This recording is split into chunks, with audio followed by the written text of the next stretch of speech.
This episode is brought to you by Reese's Peanut Butter Cups. In breaking news, leading scientists worldwide are conducting experiments to determine if Reese's Peanut Butter Cups are the perfect combination of peanut butter and chocolate. However, it appears the study was inconclusive, as the scientists couldn't help but eat all the Reese's. Because when you want something sweet, you can't do better than Reese's. Find Reese's now at a store near you. We took it all. We brought them to our land. An endless night, ember hot and icy cold. The rage of the earth. We made this curse. Carved it in the blood on our backs. We did not see. We could not, but she did. And in the end... What will I become? Senua's Saga. Hellblade 2. Play it now with Game Pass. In 2005, director Andrew Adamson and star Georgie Henley gave the world an earnest interpretation of one of the world's most beloved children's books. In 2024, we go cheap and we go Irish. Hey, the film is The Chronicles of Narnia, The Lion, the Witch, and the Wardrobe. The whiskey is Clontarf Classic Blend, or as I like to call it, The Chronicles of Tarfia. Hey! We will be reviewing both of those chronicles, Bob. This is the Film and Whiskey Podcast.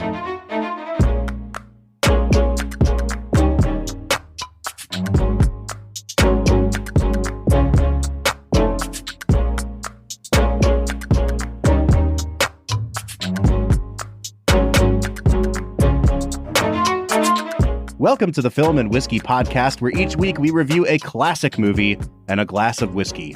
I'm Bob Book. I'm Brad G. And today we are looking at the third highest grossing film of 2005, The Chronicles of Narnia, The Lion, the Witch, and the Wardrobe. Now, Brad, I've already said something that I feel like I need to correct. I said this was the third highest grossing film of the year. It was on a worldwide scale. On a domestic scale, it was the fourth highest grossing film of the year. And once again, we find ourselves in the middle of this season where we are reviewing high-grossing films with a fork in the road.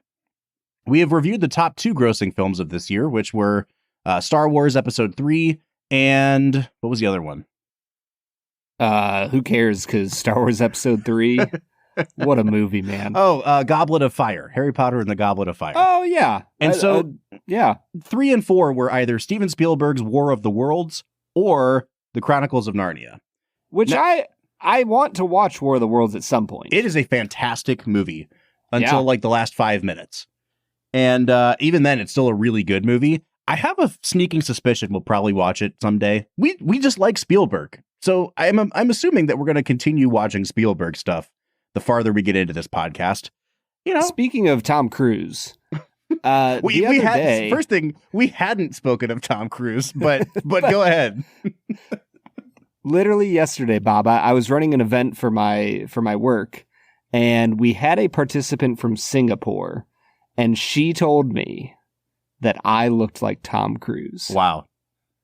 And I said, I am that short. Thank you so much for the compliment. I'm not gonna crash that dream for you. It made my day, man. Yeah, I bet it did. I'm not going to say anything else. You know what, Brad? You do look like Tom Cruise. That's right, I do. All right, let's get into talking about the Chronicles of Narnia. Folks, if this is your first time listening to our podcast, we want to say hello, welcome in. This is the Film and Whiskey Podcast. We watch movies, we drink whiskey. This year, we are looking at the highest grossing films of each year from 1988 to 2019. Brad, as I've been saying the last few weeks, we are in the sort of calm before the storm, where even though we're starting to get into IPville here and Disneyville, it still seems like these are real movies.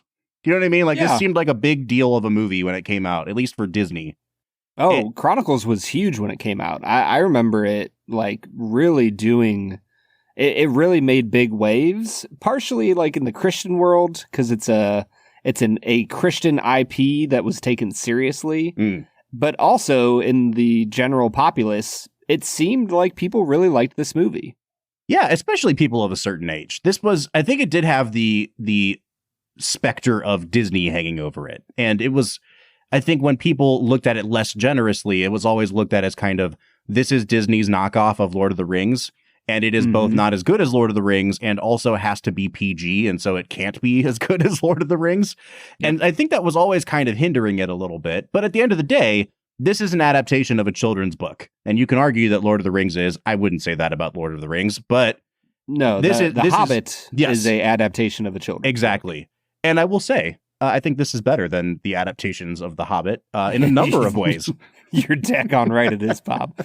You don't have Benedict Cumberbatch saying "I am death" at the end of the film, which is so the good. Only. That's the best part of the whole trilogy. Not just the best, the only good part of those trilogies. All right, so as we start looking at Narnia, Brad, what is your association with this IP? Like, did you grow up reading the books? Did you grow up watching the movies? Where are we on Narnia as a podcast? Yeah, I love Narnia. I grew up reading the books. I remember, you know how you have like early memories where you're like, I don't remember anything else that was happening, but I have a vague memory of being like 7 and watching the old, I believe, BBC like television movies. Mm-hmm. Do you know what I'm talking about? Mm-hmm. So I do recall watching Eustace turn into a dragon and back on the BBC TV show. That's emblazoned upon my memory. So I have been very closely affiliated with Lewis's works here for a long, long time. And I remember when this came out being very excited. Yeah, and I'm in the opposite camp. I mean, I didn't grow up Christian and I didn't grow up reading fantasy. So like that kind of took me out of the running for being a Narnia fan.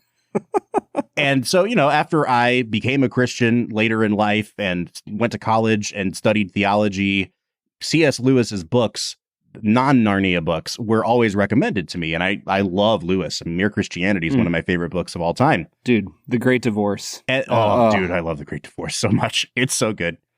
That's my let's make it a double. Read The Great Divorce and then watch this movie. Yes. But dude. I will say, like, it came with that sort of like evangelical snootiness that people would be like, you never read Narnia? You never watched Narnia? No, I didn't. It's super funny because like Lewis is so Catholic. And also, Lewis has a great quote about chronological snobbery. And I think that goes over a lot of Christians' heads. Anyway, yeah. So at some point I was just like, I'm not going to read Narnia. It was more of like a stamp my foot and cross my arms. Like, I don't need Narnia. I'm going to read Harry Potter.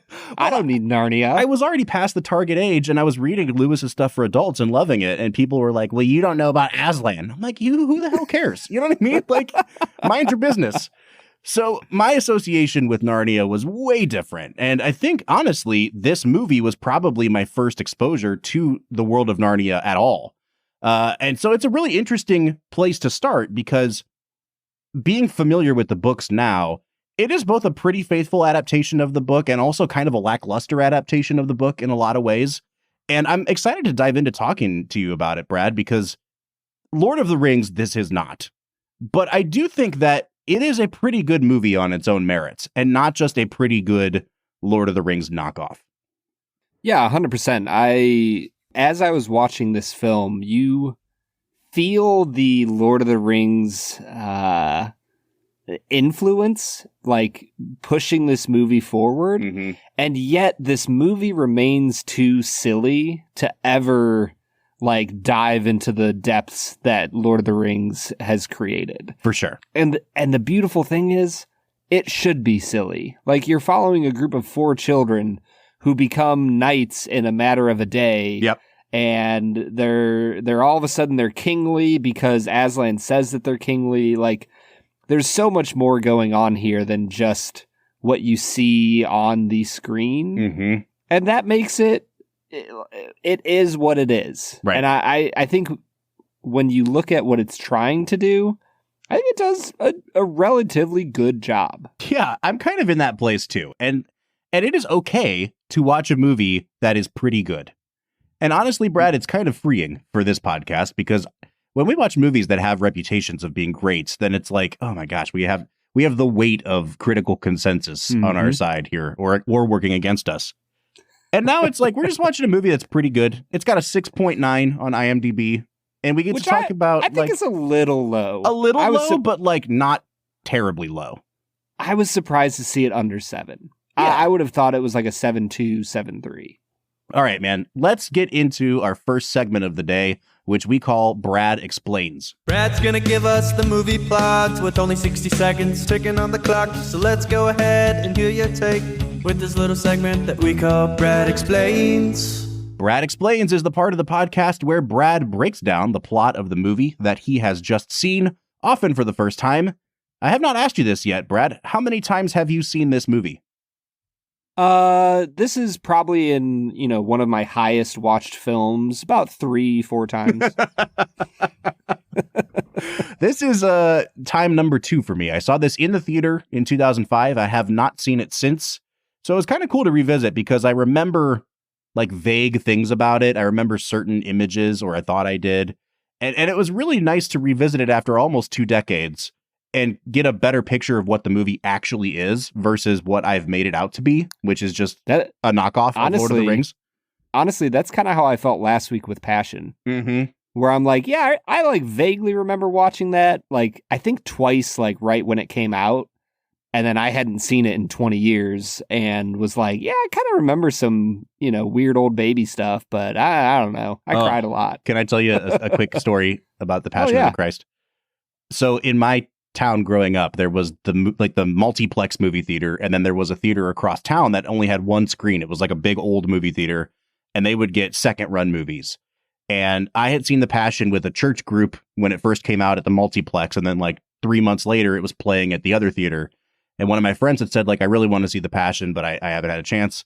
And so we went to see The Passion of the Christ together in this big empty movie theater where like the only other person in the movie theater sat in the row right behind us. And we're like 14 years old. And of course, like we're teenagers, so we're hungry all the time. So we get a big bucket of popcorn to watch the crucifixion of Christ. And like mid crucifixion, the bucket of popcorn falls off my lap and lands on like all the way upside down on the floor. And when we try to pick it up, all the popcorn spills out. And so now we're giggling and we're trying to kick the popcorn like under the chairs in front of us to hide the evidence. It was perhaps the most sacrilegious thing I've ever done, Brad. It was an accident, but my memory of the Passion is like, this is what you're doing while the crucifixion is happening. Dude, I can just see it now. I am making all things new, mother. Popcorn everywhere. Yep. Everywhere. All right. On that note, Brad, you have 60 seconds to break down the plot of this movie, The Chronicles of Narnia, and go. During World War II. Oh, wait, Bob. You didn't get your patented intro in there. Yeah. The Chronicles of Narnia, The Lion, the Witch, and the Wardrobe is a film about the 4 Pevensey children who are shipped off in the middle of World War II to the country side of England. They live in a house owned by an old eccentric professor. In the midst of exploring the house, they find themselves lost in a magical wardrobe, whereupon they stumble into an entire country called Narnia. Once they're in Narnia, Lucy goes first and comes back and tries to convince her brothers and sisters about it. Edmund goes at some point, is enchanted by the White Witch, who tells him to bring his siblings back to her. Eventually, they all make it in. The White Witch captures Edmund. The other 3 siblings go on an adventure to find Aslan, who will help them save Edmund. Once they are there, they save Edmund, but Aslan has to sacrifice his life for Edmund's betrayal, upon which Aslan has a deeper magic, is resurrected, definitely not like last week's movie, and he saves the day, killing the White Witch. And dude, when Aslan says, "It is finished," oh, come on, man. Get out. Bob, you can go kick rocks. Yeah, it's fine. It's fine. There's really good moments in this movie. That one didn't quite land for me. Oh, man. Here's the thing is like in the book, there's certain things that I think are not unadaptable, but certainly lost in translation when you adapt from one medium to the next. Sure. And one of the famous lines from the book is right at the end of the movie here as well, where they say Aslan is not a tame lion, but he's a good one. And like when you read that in the context of the theology of the book, and this is a very obvious naked metaphor for the death and resurrection of Christ. And when I know, right? When you read that in the book, it's like, ooh, that hits really hard. In the context of the movie, it's just dialogue between Tumnus and Lucy. And it just kind of doesn't, like, it's just two lines that are split between two characters, and you almost don't really hear it. It doesn't land with the same impact. And in the book, yes, Aslan doing those things and saying it is finished, like, absolutely. Yeah, because it's right there, and I get it, because I'm seeing the words. It just doesn't quite work as well for me in the context of this movie. And sure, it's not that it doesn't work at all. It's just that you're kind of like, the Leonardo DiCaprio pointing at the screen meme. You're like, I see it. I see what you did there, Jesus. Yeah, I 100% agree with you on the Aslan's not a safe lion, but he's good. Mm-hmm. Like that just didn't feel, it just felt like weird, partially because they never set up that he's like not safe. Like, I don't know. Yeah.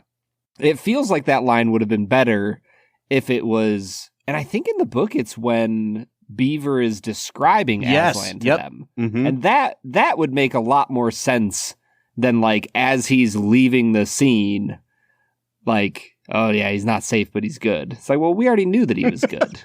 And also that he's not tame. We just saw him eat a woman's face like 3 minutes ago. What are you talking about? Yeah, poor Tilda Swinton, man. Yeah. You know what? Fun fact, this is apocryphal to the books, but after Aslan ate her face, he wandered off and became the main lion in the Siegfried and Roy show. Oh, yeah, wow. Yeah. That's really cool. Yep. I didn't know that. Just eating faces left and right. So, Brad. Oh, you mentioned something about how they don't really set up things in the movie. And that's one of my main points that I'd like to hear from you about. I say all the time, like, we don't need all this backstory. Like, just get us into the movie. And I'm kind of like eating my words a little bit with this movie because this whole season, man, I feel like there's been a few movies where you're like, I want 10 more minutes of Qui-Gon. Give me more backstory, baby. I know. And this movie in particular, it's like, I think it's a half hour too long. But I think that it needs to lose that half hour and then give like 4 minutes back into just giving me some sort of context for like, where are these children living? Who is this guy? What's the relationship? Is he an uncle? Like, did I miss a line of dialogue? And then all of a sudden, like, they find this wardrobe. They're in Narnia. They come back and they talk to the professor and he's like, yeah, I don't know. Like, maybe that does happen. And it's like, wait, what? Like, are you aware of what's going on here? Not just any professor. Professor Horace Slughorn from Hogwarts. Of course. Jim Broadbent. What a great character. My point being, I don't feel like they really established, and again, like, he is not Narnia, so they want to get to the Narnia parts. I get that. But like, who is this man? From whence did this wardrobe come? How does he know about its magical powers? Like, just a little bit of world building would have been really helpful there. I can't disagree with you more. I think that the opening like 30 minutes of this movie are literally perfect. Like the opening bombing scene is great. It establishes the characters and what they want and who they are, and the rift that is growing between the children, and like them getting sent off to the country to somebody that they don't really know works perfectly because the film is given from the viewpoint of the children. And so the children are being sent off to this weird, eccentric uncle person that their mother knows that they don't know anything about. And you discover things about the professor as they do. And I think that part of it was perfect. You don't need the explanation. You just need to see it from the kid's point of view so that you get that feeling of like uncertainty and I don't know what's going on and I'm away from home and I don't know who this person is and this housekeeper is kind of a bee and we're running away from her. And I think that if there's anything of this movie that needed to be explained more, it's a lot of the stuff in Narnia. That, like, when you started talking, I thought you were going to say like, yeah, there's so much stuff happening in Narnia that I wish I had more context for. And I would have said, yes, I'm with you 100%. But the opening part of the movie, man, I'm all in on that. That for me was like a 9 out of 10. I thought they were hitting on all cylinders. Cool. Okay, so moving on. And again, like it's a nitpick for me, but it's also the part of the movie that matters the least. So it's like, I'm not going to argue with you on that. Okay, let's dive into the performances here a little bit. And this is an interesting movie to talk about performances because usually the child actors are the performances that we try to talk about either the least or the last. Because it's like, you don't want to criticize kid performances. But this movie... but boy, are we getting ready to. This movie is centered on 4 different child actor performances. Have you ever seen a movie with like 4 lead child actors? No. I mean, like Charlie and the Chocolate Factory, or like, the old Willy Wonka and the Chocolate Factory, but that's anchored by Grandpa Joe and Gene Wilder. Like, the stars of this movie are 4 children. The youngest of which is like the most on screen. Yes. And they're all pretty good for children. Like, you do have to grade them on the scale of children actors. But on the scale of children actors, they're all like an 8 out of 10, I would say.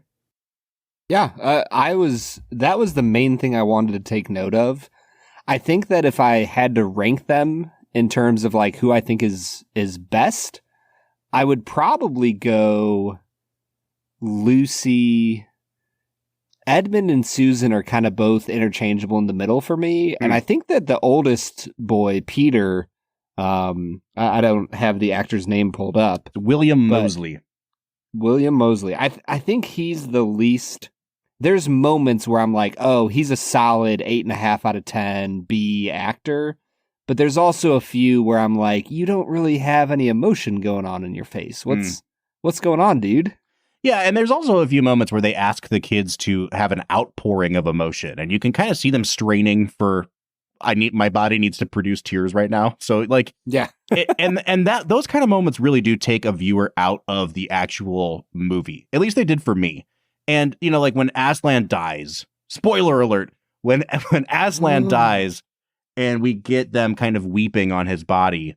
It's effective, but it could have been more effective. And I think that's kind of my whole, if I could sum up my entire take on this movie, it's like, it is effective. I am going to give this movie a good score, but I was left wondering through most of the film, like, how much more effective could this have been if only X? Like, there was always something in almost every scene, whether it was, man, if this was just a little bit, if the set didn't look so fake here, or if the CGI was a little better, or if this didn't have like a C- director, like something could have made this movie better. Bob's coming. Oh, I'm hard sorry. After Andrew Adamson. I was going to say, do we have a big Andrew Adamson fan in the house today? Just a huge Adamson stan over here. Do we know any other movies he's directed? Well, let's see. He directed... No, he did Prince Caspian after this. He directed Shrek 2 and Shrek 1. He directed Shrek 1, dude. There you go. See? This is world famous Andrew Adamson. My guy. He's so forgettable that I literally wrote his name into my intro like 3 weeks ago for Shrek. And I didn't even remember it. Nope. All right. So, seriously, though, my take being, this is pretty good. It could be a lot better. Is that a fair take on the movie overall? I think it is. And I think that the reason it falls away from being great is because there's so much to put into this movie. And it's wild because the actual book of, The Lion, the Witch, and the Wardrobe isn't a long book. Like, you're not dealing with the Fellowship of the Ring. And yet I felt like they kind of rushed through so much of the Narnia stuff that I was always left wanting to know more about Narnia. I think that everything through Edmund's visit to Narnia, everything after that just feels rushed and like, okay, I guess there's Santa now. And I guess, Freaking Santa. Discount Dumbledore wanders into this movie. It's like, ho, ho, ho, kids. Here's a sword. Go fight a witch. Oh, that was one of the things that pissed Tolkien off about Lewis's books. He was like, listen, man, you can't write fantasy and just put Christmas, right? Like Santa Claus in your fantasy novel. That's like, not okay. Tell and me Lewis about Christmas in Narnia. Are they aware of the birth of Jesus Christ? Like, what is going on? You daggone better well believe that they are. Oh man, it's stuff like that as an adult, I'm kind of with Tolkien on this. Mm-hmm. But when you're a kid reading like Chronicles of Narnia, it's this moment of like, they celebrate Christmas too. And like, it feels like a cheap way of garnering audience, approval. But when your audience is like 4 to 9-year-olds, who cares, man? Everybody likes Christmas. So last week we reviewed, I guess 2 weeks ago, we reviewed Pirates of the Caribbean. And you talked about how incredibly violent that movie was. And I got to be honest, man, I remember seeing this movie in the theater and being kind of like, psh, this is trying really hard to do the Battle of Pelennor Fields from the third Lord of the Rings. And this is a poor imitation of that. And I will eat my words from 15-year-old Bob today, because especially the first half of the battle, there is some really inventive camera work when you're following the eagle, bird, whatever they are, as they're dropping the rocks on people. The griffin, Bob? Sure, whatever. They the rocks hit those guys with such impact, and it's like, oh yeah. This is so. First point is, Andrew Adamson, I will give you credit. You designed a really, really good half of a battle before they cut away to Aslan, because I think the second half of the battle is kind of poopy. But yeah. But secondly, what a violent film this is. To secure a PG rating, many people getting slashed to death, getting faces eaten, getting crushed by rocks. No blood, though. No blood. So it's totally okay. Yeah. Do you think that there was blood when Aslan ate her face? Oh no, she's a witch. She just kind of poofed into smoke. Yeah, and they cut back to Aslan, and there's no blood on him. No. Can you imagine if there was? just like her face, the entire just flap of her face just hanging from a tooth.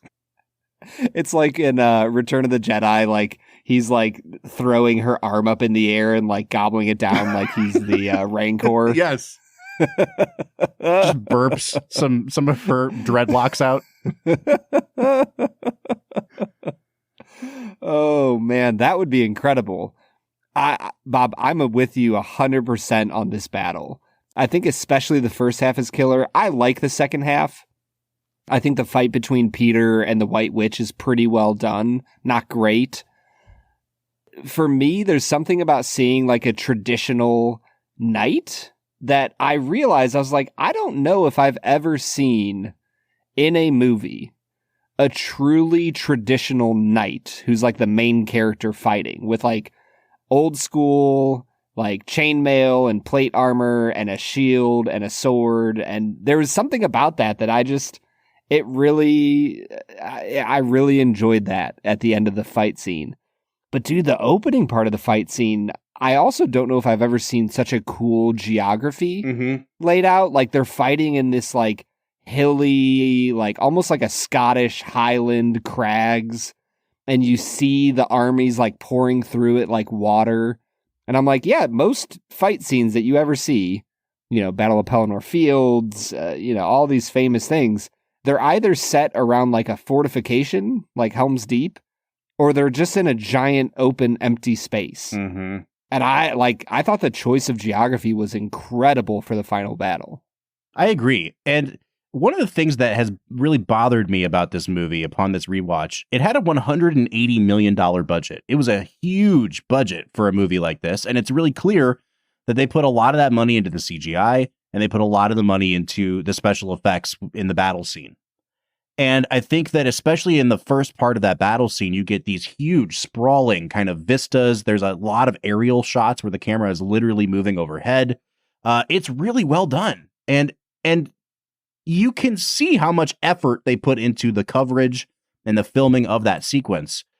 what really bothers me though is like there are times in this movie where they'll just the kids will just be like, I was right after they came out of the waterfall, and you could tell that everything was green screened, and it was like, wow, this must have been reshoots or something, because like there's some really bad green screening going on. And there are other times where it just seems like, oh, this isn't even outside. This is on a set in a soundstage somewhere that you just covered in fake snow.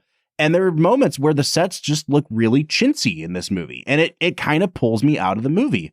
And I don't know if it's just the way they lit them, the way they filmed them, the lensing. Like, I don't know enough about the movie making magic that did not go into parts of this movie.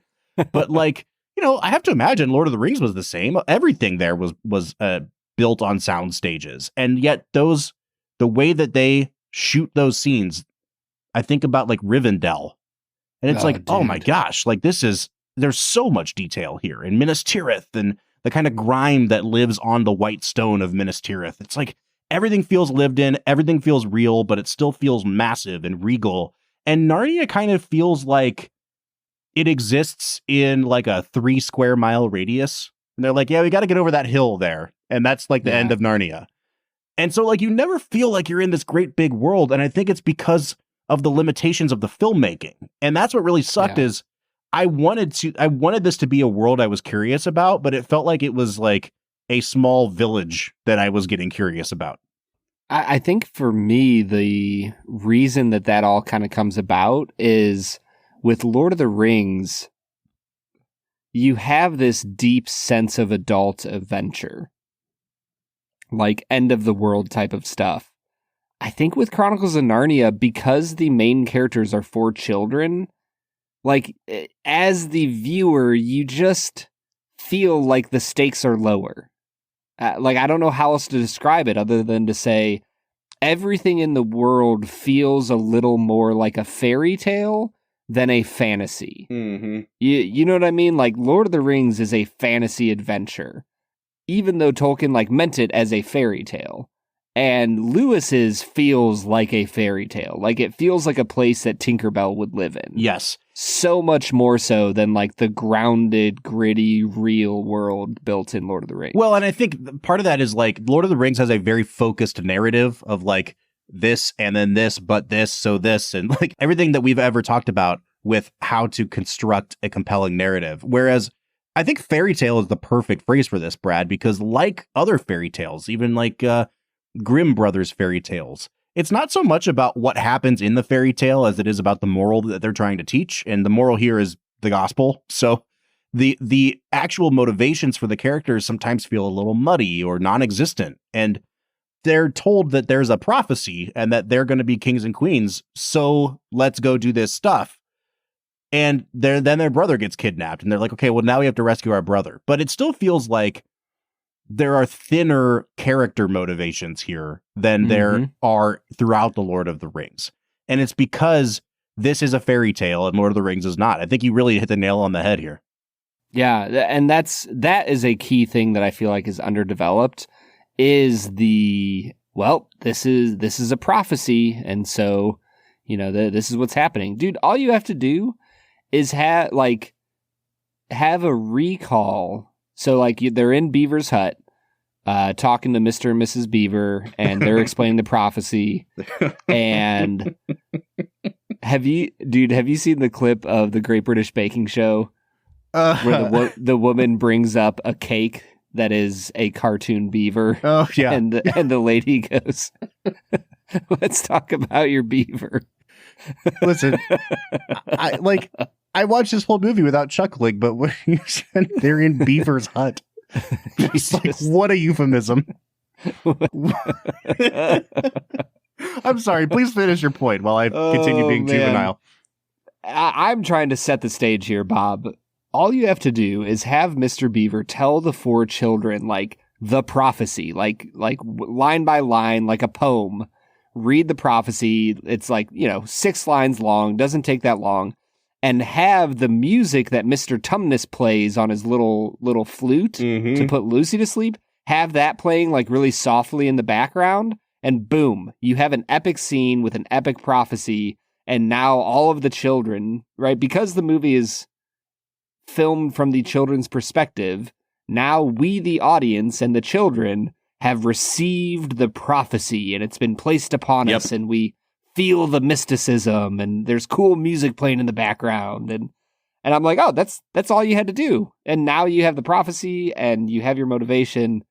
But instead, it's just, there's a prophecy. Go, go, go. Mm-hmm. Yeah, a prophecy that, like, you didn't even buy into. There's just a prophecy that people are going to come and then they are kings.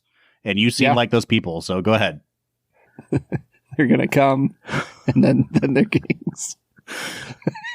Listen, dude, so one of the reviews that I read for this movie was from the New Yorker, and I almost sent you the passage. It was one of the funniest movie reviews I've ever read. And the critic was talking about how the story of Narnia has for decades stirred the souls of the faithful, but then he says it has also stirred the loins of professional Freudians. And he laid out like the what the Freudian reading of this movie is. First Lucy, then Edmund, then all four children feel their way uncertainly through the folds of a deep furry passage and into another world. And boy, oh boy, if that isn't the place where we need to break for whiskey, Brad. Yeah, Lewis the pedophile. That's definitely the take we wanted to come away with here on the Film and Whiskey podcast. Let's drink some Clontarf. What do you say? I'm ready, man. Let's get to it. We took it all. We brought them to our land. An endless night, ember hot and icy cold. The rage of the earth. We made this curse. Carved it in the blood on our backs. We did not see. We could not, but she did. And in the end... What will I become? Senua's Saga. Hellblade 2. Play it now with Game Pass.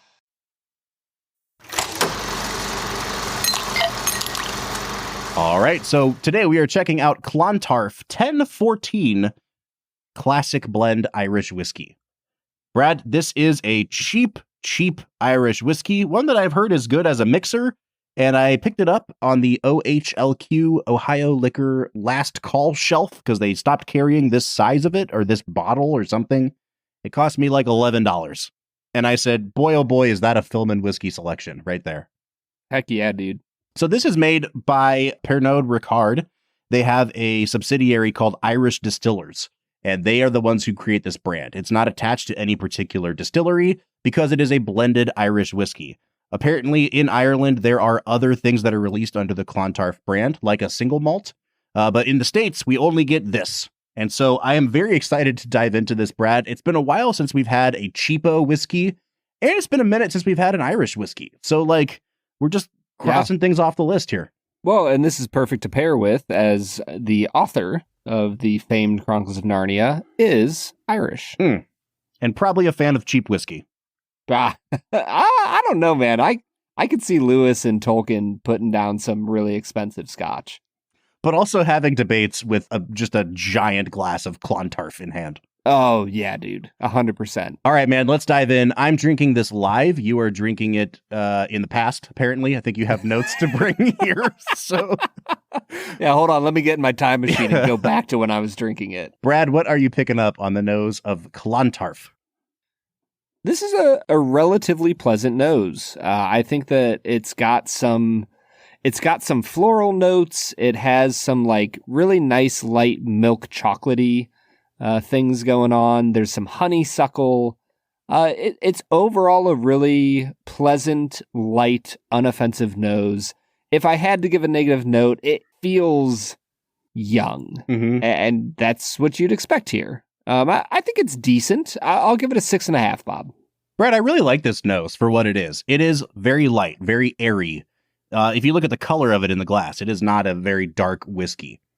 But it has what I love on a lot of these Irish whiskeys that scotches sometimes don't have, which is a sort of almost like floral, heathery kind of note to it. It's like really deep honey and some floral as well. And I really like that. You can tell that it's going to be a little bit harsh on the palate, or it's at least hinting that way, but it's covered up really, really nicely by these softer notes. I'm digging this, man. I'm going to give it a 7 out of 10 on the nose. Yeah, I think as we get into the palate here, the flavor drops off a little bit because there's a youth that underlies this that you can't get away from. But I will say it has some really nice vanilla notes that are strong for me. There's some rose petals, some toffee, and the young grain taste isn't bad, but it is present. I think I'll come down just a little bit from the nose, but I'll stick at a 6 out of 10. I don't know how to say what I'm going to say in a moment without it sounding like super harsh on this whiskey. But when you're tasting whiskey for review purposes, you're not just sipping it and immediately swallowing it. You're like swishing it around your mouth. You're kind of kicking it from the front of your mouth to the back of your mouth. On the front of the palate, this is like syrupy sweet. And it's actually pretty viscous too. I thought it was going to be super thin, but it coats the mouth really nicely. But it's almost sickly sweet.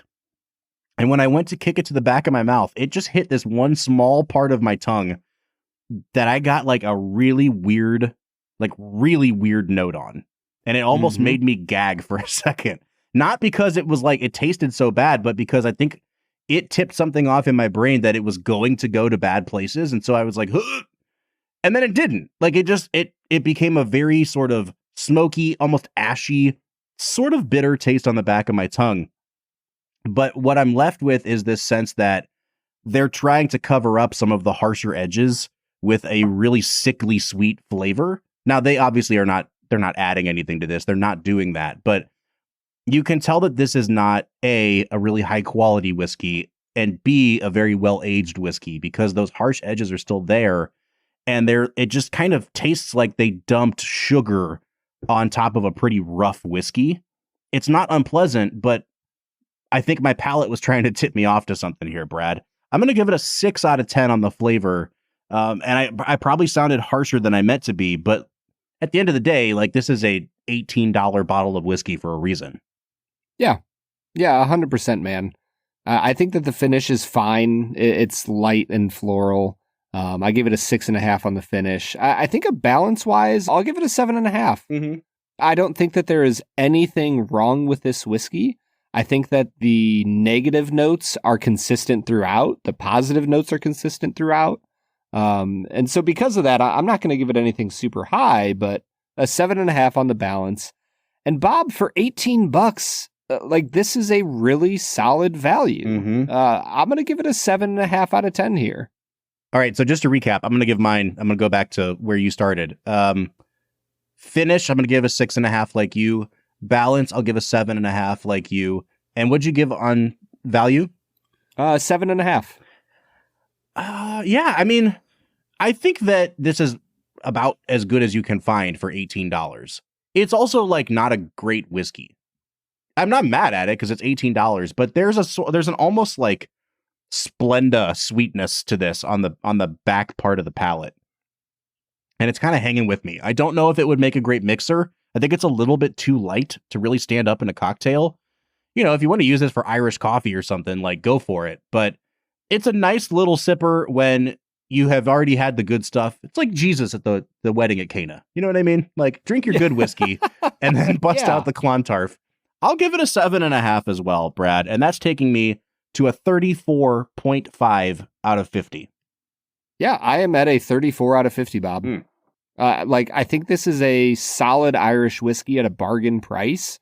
I would probably pay like $24 for this. So at a sub 20 price, you really can't beat this, Bob. No, you can't. And we're coming out to a 34.25 out of 50, or a 68.5 out of 100. That sounds a little low. Like, a 68 is like a failing grade.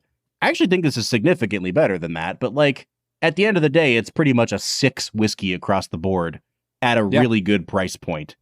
I'm going to recommend this, Brad. Like, you know, if you want to try an Irish whiskey just to get a sense of what it could taste like, this is not a bad place to start. Yeah, 100%, man. I think that Clontarf is doing good stuff here. I kind of want to go to Ireland and try some of the things they have over there, because I can imagine a world where a little better aged single malt would be really solid from this distillery. This might have been the perfect thing to match up with this movie. Like, it is good, and it is clearly hinting at and mimicking other better products, but like, I'm not mad at it. You know, Yeah, 100%, dude. All right, let's get back into talking about the Chronicles of Narnia. What do you say?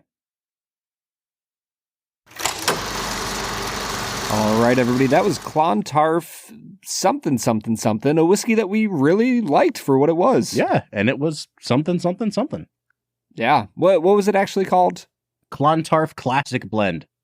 Ah, that good old classic blend. I do still like calling it the Chronicles of Tarfia. So I'm going to continue doing that. The Clontarficles of Narnia. All right, Brad, after we took a week off last week, I am very eager to get into our next game, which we call Two Facts and a Falsehood. Brad is gonna try to stump you, Bob. To our right and what is wrong. Two facts and a falsehood. Two Facts and a Falsehood is the part of the show where Brad presents me with 3 items as fact about the making of this movie, one of which is a complete lie, and I have to figure out which one that is. Last week, Brad said that he felt guilty because he didn't want to shame Catholic Jesus. And so we took a week off. I'm going to claim it as a moral victory, if nothing else. My record... Jesus dying on the cross for your sins is a moral victory for you, Bob? Yeah. Is that right? That was a trick question. I was going to say, wait a minute. I think I understand how this works. All right. So I'm sitting at 11-6 on the season. Brad, let's see what you got. Hit me with your 2 facts and a falsehood. Fact number 1, the wardrobe featured in the film belonged to Lord George Cummington, Earl of Belfast, C.S. Lewis's hometown. Cummington's father shared a friendship with Lewis himself, prompting his son to offer the wardrobe for use in the film as a tribute. Fact number 2, when the adults' swearing got out of hand on set, Georgie Henley, who played Lucy, set up a swear jar. James McAvoy was supposedly the worst offender. Even her teenage co-stars had to pay their toll. Fact number 3, the movie was primarily shot in chronological order, with the exception of the final scene where the Pevensies fall out of the wardrobe. That scene was shot before all of the outdoor shots so that the kids would still be pale and look like they had at the film's beginning. Okay, I'm just going to say this now. We have already made mention of the Freudian reading of this movie, and we have made fun of the word beaver. So I really hope that you didn't just make up a character named Lord Cummington. That's all I'm going to say. I'm going to take it. I'm just going to hope that one is true. I'm not going to pick it as the falsehood just because the Freudian reading will be really weird if that's the falsehood. So number 2 or number 3? I don't know, man. Number 2 sounds really plausible, and James McAvoy loves to drop an F-bomb in a lot of movies. Number 3 sounds really plausible too, because not just because the kids are pale in those sequences, but a lot of times you only have locations secured for a few days, so you have to shoot everything you can there. Brad, I'm going to say that 3 is the falsehood because they just didn't shoot it in chronological order anyway. And I have no other reason for saying that other than I just don't want it to be Lord Cummington. Bob, do you know why number 2 and number 3 sounded so plausible? Because they're facts? Because they're facts, baby. You made up Lord Cummington. I did not. I Googled make up a British name, and it came up with Lord George Cummington. It is spelled Coming. Sure it is, Brad. Sure it is. It sure is. So that was not a creation of my own. It was Google having a bit of a weird Freudian complex, Freudian thing. Anytime we watch a movie that you say is dirty from now on, I'm just going to say, did Lord Cummington show up? All right, I will take my L. Lord Cummington got me again, Brad. He got you again? Yeah. What did he get you the first time? Hey, man, don't ask. Don't ask. Bro, this is a children's movie. Let's get back into talking about Narnia. And Brad, we haven't talked about Tilda Swinton, who is the top billed person in this movie. Really interesting career Tilda Swinton has had. She's been a working actress since at least the 90s, maybe earlier than that. She's an indie darling. She's still working in independent film a lot. And like, she is known amongst the general population for being like the weird looking one. And I hate to say it like that, but like, she is a very interesting looking face. She is a phenomenal actress. And I had some weird struggles with her performance here. Not because she's bad, but I almost feel like she gave this character too many layers for the movie that was being made around her. She's developing a very complex character, because the White Witch is not just like, I'm going to shout at you and be demonically evil. She's cunning, and she's really, really good at tricking, especially that scene with Edmund at the beginning. It's like chilling how you're watching her manipulate a child. She's not playing it with like a wink to the camera. She's not playing it as I'm, the witch with an apple seducing Snow White. It's like psychological damage she's doing to this kid. And it's played so well. But it almost feels like the movie paints in really broad strokes. And it almost needed somebody who was more of a standard cartoonish villain. And so I feel weird saying that like the performance doesn't work, but it kind of doesn't work because she's doing more than the movie's doing around her. Bob, you know what you just said? Tilda Swinton is too good for this movie. Kind of. I mean, yeah. I think there's a version of this performance that she's just like, okay, like I'm just going to do the like Jeremy Irons as Scar, like just ham it up, and it's great. But she doesn't do that. She's trying something more subtle here, and it kind of just sticks out like a sore thumb, if I'm being honest. Oh man, I have watched enough movies and reviewed enough with you, Bob, to know that you are not the snooty cinephile. but Tilda turns in a hell of a performance here. I don't know what there is to complain. She gives this movie a depth that would not exist without her. I think the movie could work with a Jeremy Irons as Scar type performance. I'm not saying that part of the point is invalid. I guess what I'm saying is, of all the performances in this movie, Tilda Swinton is an A+. And she doesn't need to be. She could take her paycheck. That's what I'm saying. Turn in a garbage performance, but she doesn't. This is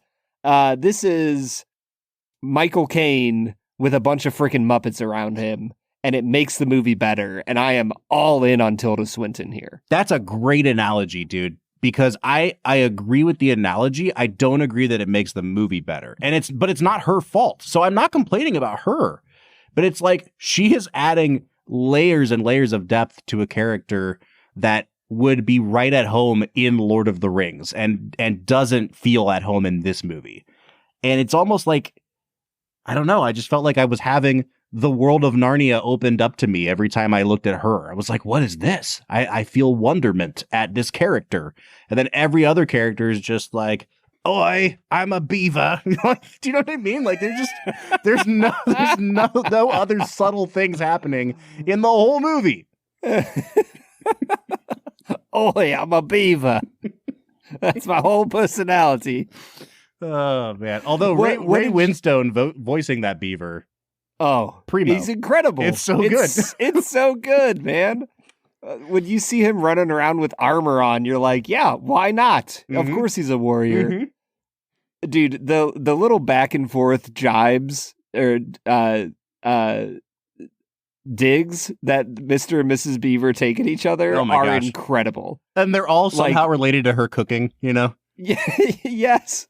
And she's like making fun of him for like drinking too much with his buddy.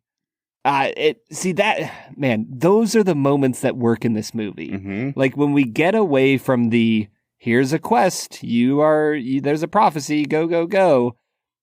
Dude, when Beaver looks at the stone version of Badger and like you've heard the jokes with his wife about his relationship with Badger, and then you hear him go, he was my best friend. Oh, dude, it's crushing. Oh, it's so good. Those are the moments where this movie succeeds. Yep. It's kind of like an analogy that I would try to make is it's kind of like Dobby in the Harry Potter series, where Dobby is like they made a vast improvement on the Jar Jar Binks prototype, and they were like, this is Dobby, and he's gonna kind of suck in the first film you see him in. Jar Jar 2.0. Yeah, because like you're like, oh, this is annoying as hell. And by the end of the movie, he says Dobby is free, and you're like, yeah, Dobby. Like, Dobby's my boy. And then when you see Dobby die at the end of the 7th movie, you're like, that was one of the best characters ever made. I can't believe they just killed him. And I kind of feel like that with a lot of these side characters in Narnia. James McAvoy is inspired casting for Mr. Tumnus. He's so good. And he brings a much softer side of himself to that performance. I think Ray Winstone as Beaver is incredible.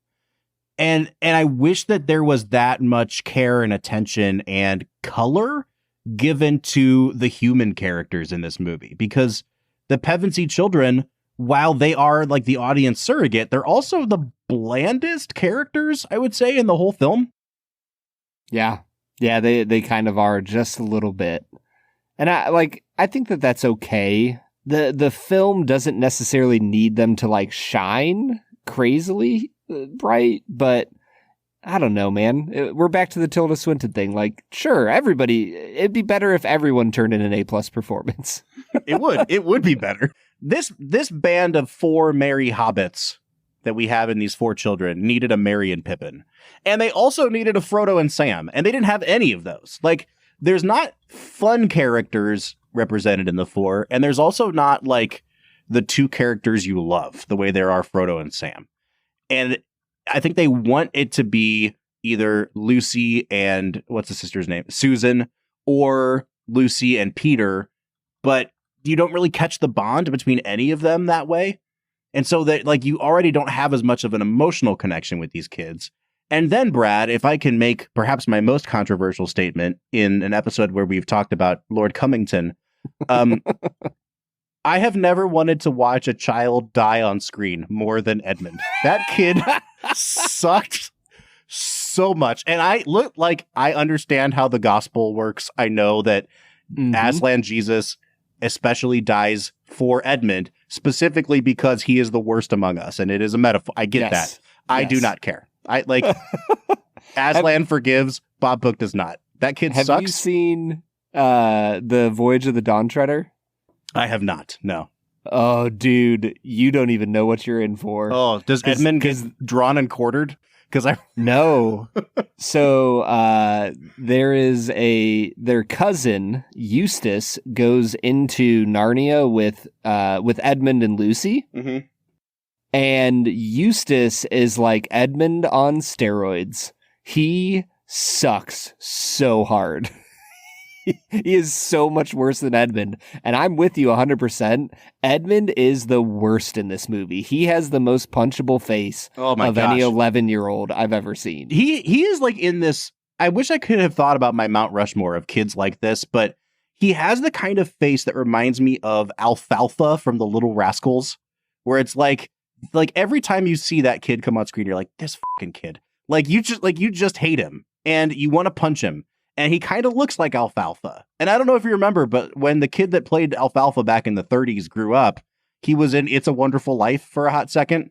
And he's the kid that wanted to open the floor underneath George Bailey and make them all. Yeah, that's Alfalfa. That's Edmund. I hate both of those kids. And I like for the whole movie, I was like, man, why does Aslan have to forgive this kid? He's the worst. People died because of Edmund. And they're just like, Aslan's just like, oh, what's done is done. Like, hold on. Like, what about friggin' Mr. Fox? He died because Edmund sucks. Yeah, he sure did. And I liked Mr. Fox. I did too. Yeah. I'm sorry. I had to get that off my chest. No, it's okay, man. Any other children you want to murder? No, just that one for now. All of my rage has been directed to Edmund. Okay. Yeah, that's fine with me, man. Cool. All right, Brad. Well, I think with that off my chest, if there's nothing else about the film itself that you want to talk about, then it is time for us to get to our last segment of the day, which we call Let's Make It a Double. We're near the end of the episode, so thanks for listening to the Film and Whiskey Show. Let's pair another film with this one, even if it's a struggle. It's our final segment of the day, now let's make it a double. Let's Make It a Double is the part of the show where we pick a movie to pair up with this one to make the perfect double feature. Brad, I'm anxious to hear yours because I think the most obvious comparison point is Lord of the Rings. but I doubt that you went with that. So I'd like to hear what you thought of for your Let's Make It a Double. You know, Bob, I was struggling with a movie to pick for this. I think a good pairing as far as like quality and enjoyability goes, because I think that Chronicles of Narnia is like a relatively high enjoyable film with like an above average quality of production.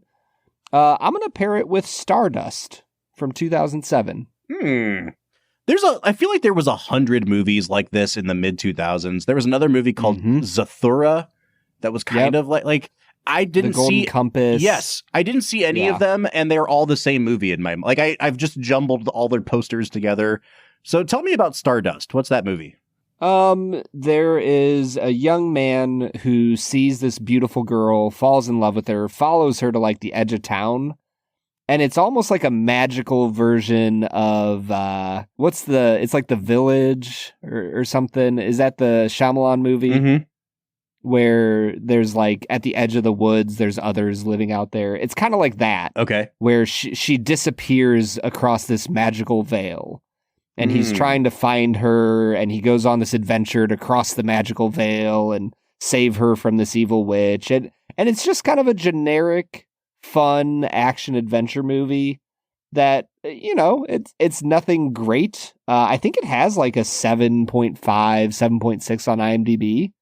So like it's just a really fun action adventure fantasy movie. Nice. All right. So Brad's pairing it with Stardust. I'm going to pick a movie called A Monster Calls. It's a really good movie, and I haven't had a chance to recommend it before on this podcast, but essentially it's a movie about a kid whose mom has a terminal illness, and he runs off every day into the woods and kind of imagines this giant monster that he talks to. And it's a movie it's all about processing through grief and processing through trauma. The monster in the movie is voiced by Liam Neeson. It's an incredibly emotional movie and like just a really good way. I think, you know, it'd be better for teenagers, but it's a really good way to teach kids about processing through trauma and grief. And it has Liam Neeson voicing the main monster of the movie. But beyond the Liam Neeson of it all, I think it's just a really good example of how we can use creatures that aren't real to act as a metaphor for things that are happening in our lives or things that are happening kind of cosmically, the way that Aslan does in this movie. So I really love this movie, and I've never recommended it before. It's called A Monster Calls. All right. I'm in, man. That sounds really interesting. All right, Brad, let's give this movie some final scores. I'll go first. I don't think that this movie, I'm sure that there's someone out there that hates this movie, but when I think about this movie, I can't really see anybody giving it less than like a 5. Like at the worst reading of this movie is like, it is mediocre. I also think that it's going to be hard to find anyone out there that thinks this movie is like a 10. And it just kind of feels like the natural bell curve of this movie is between a 5 and an 8. And so I look at the 6.9 on IMDb and I'm like, it does look a little low, but I can see how it would land somewhere in there. And you said like even a 7.2 would make more sense. That's kind of where I'm at with this movie. It is like almost there in every facet. And it kind of just depends on when you get out of this movie at the 2 hour and 20 minute mark, do you ultimately feel like it was a good investment of your time or a waste of your time? And I think that's what's going to determine, are you a 6 or a 7 on this movie? I didn't think it was a waste of time. I like this movie quite a bit. I don't think I'll give it a 7.5, but I will give it a 7 out of 10. Okay. I think that that's a fair score, Bob. I am a little bit higher. I really enjoyed this movie, and it's been an IP that I've liked for most of my life. I'm at an 8 out of 10. Yeah. I think that the child performances are all, as we said, like B- to B+ range. You have an incredible performance from Tilda Swinton and some of the voice actors from the animal characters. I'm in on this movie, man. It's a movie that I will come back to every 3 or 4 years, like gladly, and really enjoy it. All right, so we are at a 7.5 out of 10 on average, but we'd like to know what you think. How long has it been since you've seen The Chronicles of Narnia? The Lion, the Witch, and the Wardrobe, I should say. They did make 2 more movies. For me, it was 19 years. Does anybody have my record beat? Because I'm pretty sure I saw it like opening weekend. So come join me, brothers in arms. Let us know what you thought of this movie. You can find us on all of our social media accounts, Facebook, Twitter, Instagram, TikTok, or YouTube at Film Whiskey. Or you can jump onto the Discord. We are on there every single day talking to you guys, fans of the Film and Whiskey podcast. If you want to join the conversation, you can find a link to our Discord at the end of every single one of our show notes. Next week, we are just tipping things into Funville for a week. We're looking at a movie that I can't believe grossed this much money, but it is 2006's Night at the Museum. Fun fact, a film that Bob Book has never seen. What? Yeah, I'm pretty pumped. I've never seen it before. So we'll be joined by a very special guest who'll be making his first time appearance on the show. So tune in next week for Night at the Museum. But until then, I'm Bob Book. I'm Brad G. And we'll see you next time.